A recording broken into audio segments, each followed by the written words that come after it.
कितनी खामोशी है और चिड़ियों की चहचहाट। बहुत प्यारा मंजर है माशाल्लाह। अस्सलाम वालेकुम, I am doctor Naila Khan. Welcome my YouTube family. कैसे हैं आप सब? उम्मीद है बखैर आफियत होंगे और दुआ गो हूँ कि अल्लाह रब्बुल इज्जत आपको ढेरों ढेर खुशियां अता फरमाए।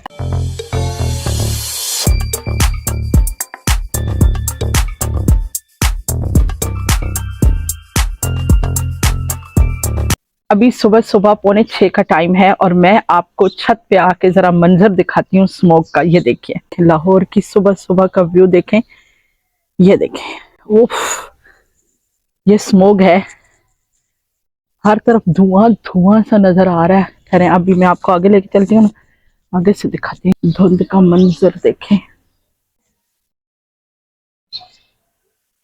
आगे वॉक करके, आप लोग जब वॉक करने जाते हो ना तो जरूर मास्क पहन के जाया करो। ये मेरे दोनों बच्चे थे जो अभी अभी वॉक करके बाहर से आए हैं। सुबह सुबह के टाइम पे नमाज के बाद वॉक का अपना ही एक मजा होता है। देखें, नजर आ रहा है ना, हर तरफ धुआं है, ये सारी स्मोक है। तो ये है लाहौर की स्मोक। आपको पता है ये सेहत के लिए बहुत सख्त नुकसानदेह है। ये जो स्मोक है ना, ये सिर्फ इसलिए होती है कि हम लोगों ने बहुत ज्यादा पोल्यूशन फैला रखी है हर तरफ। ठीक है, एक तो ओजोन की तह भी खत्म हो चुकी है, उस वजह से भी है। दूसरा, लोग ख्याल नहीं करते, गाड़ियों का धुआं होता है, गाड़ियों के शोर होते हैं। उसके अलावा लोग रोड पे कूड़ा करकट रख के उसको आग लगा देते हैं। आप अंदाजा करें कि कितनी सख्त ये तकलीफ दे सिचुएशन है। मुझे बड़ा अफसोस होता है कि एक इंसान होकर और एक मुसलमान होकर इंसान के अंदर इतना तो एहसास होना चाहिए कि हम दूसरों को तकलीफ दे रहे हैं, दूसरों को अजियत दे रहे हैं।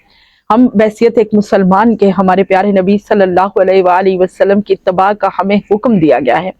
ठीक है, हमारे प्यारे नबी सल्लल्लाहु अलैहि वसल्लम का अमल ये था कि आप तो दुश्मनों के साथ भी नेकी किया करते थे, आप छोटे छोटे जानवरों के साथ भी नेकी किया करते थे, किसी को कोई तकलीफ नहीं देते थे। और आप सल्लल्लाहु अलैहि वसल्लम ने सख्ती से मना फरमाया है किसी को भी तकलीफ देने से, इवन कि किसी जानवर को तकलीफ देने से मना किया गया है। और यहाँ इंसान इंसानों को तकलीफ दे रहे हैं और इतनी तकलीफ दे रहे हैं कि माहौल इतना तकलीफ दे बना दिया गया है जहाँ सांस लेना भी मुश्किल है। प्यारे नबी सल्लल्लाहु अलैहि वसल्लम का एक ऐसा ही वाक्य मुझे याद आ गया जो मैं आपको सुनाती हूँ कि हजूर नबी मुतशम सल्लल्लाहु अलैहि वसल्लम के सामने एक दफ़ा आप सल्लल्लाहु अलैहि वसल्लम के सामने एक चिड़िया आई, उड़ती हुई आई, और उसने शिकायत की।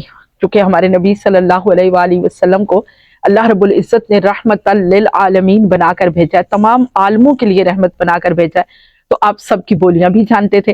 तो वो रोई, वो चिल्लाई, तो आप सल्लल्लाहु अलैहि वसल्लम ने इरशाद फरमाया कि इससे तकलीफ दी गई है, इसके बच्चों से, इसके बच्चों को किसी ने उठा लिया है और ये मेरे आगे आके रो रही है, फरियाद कर रही है कि मेरे बच्चे वापस ला जाएं।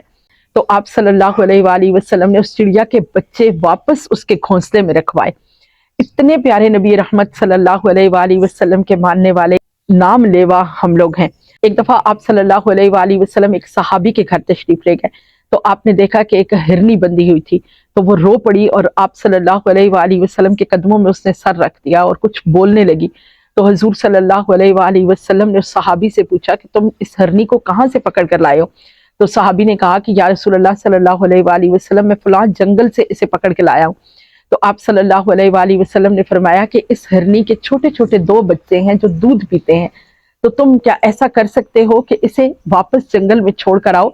ये उन बच्चों को दूध पिलाना चाहती है, ये फरियाद कर रही है कि मेरे बच्चे भूखे होंगे, तो इसे वापस जाने दो, ये दूध पिला के शाम को वापस तुम्हारे पास आ जाएगी। तो उन साहबी ने कहा, या रसूलल्लाह सल्लल्लाहु अलैहि वसल्लम, जब आप जमानत देते हैं तो मैं इसको रिहा करने के लिए तैयार हूँ। जब उसे रिहा किया गया, वो जंगल में दौड़कर चली गई और शाम का वक्त सब लोगों ने अपनी आंखों से देखा कि वो हरनी दौड़ती हुई वापस आ गई, वो अपने बच्चों को दूध पिलाकर फिर वापस आ गई। तो हजूर सल्लल्लाहु अलैहि वसल्लम तो ऐसे नबी रहमत हैं। एक मरतबा आका करीम सल्लल्लाहु अलैहि वसल्लम ने कुर्बानी के मौका पर आप सल्लल्लाहु अलैहि वसल्लम ने इरशाद फरमाया कि जब तुम जानवर को ज़िबा करने लगो तो दूसरे जानवर के सामने मत ज़िबा करना, क्योंकि उससे तकलीफ होगी। फिर आप सल्लल्लाहु अलैहि वसल्लम ने इरशाद फरमाया, जब जानवर को ज़िबा करने लगो तो अपनी छुरियों को पहले तेज कर लिया करो और छुरी को जानवर के सामने तेज मत करना कि उसे इससे अजियत होगी। तो हम ऐसे नबी रहमत सल्लल्लाहु अलैहि वसल्लम का कलमा पढ़ने वाले हैं। हमें एहसास होना चाहिए एक दूसरे का, और हमें एहसास होना चाहिए खुद अपना। मैं हैरान होती हूँ कि ज़मीन पे आप लोग भी बसते हैं, इसी सैयारे पर बसते हैं, फिर आप किस तरह से کس طرح سے تکلیف دے سکتے ہیں، ماحول کو کس طرح سے گندا کر سکتے ہیں، جبکہ آپ نے خود بھی اسی ماحول میں سانس لینا ہے۔ تو آپ کو احساس ہونا چاہیے، دوسروں کا احساس کریں گے تو اس سے آپ کو اجر و ثواب بھی ملے گا اور آپ کے اپنے لیے بھی فضا صاف اور پاکیزہ رہے گی۔ تو اپنا اور اپنے پیاروں کا بہت سارا خیال رکھیے۔ اگر آپ کو ویڈیو پسند آئی ہے تو اسے لائک اور شیئر ضرور کریں، اور اگر چینل پر نئے ہیں تو چینل کو سبسکرائب ضرور کر دیں۔ انشاءاللہ کل پھر ملیں گے ایک نئی ویڈیو میں۔ اللہ حافظ۔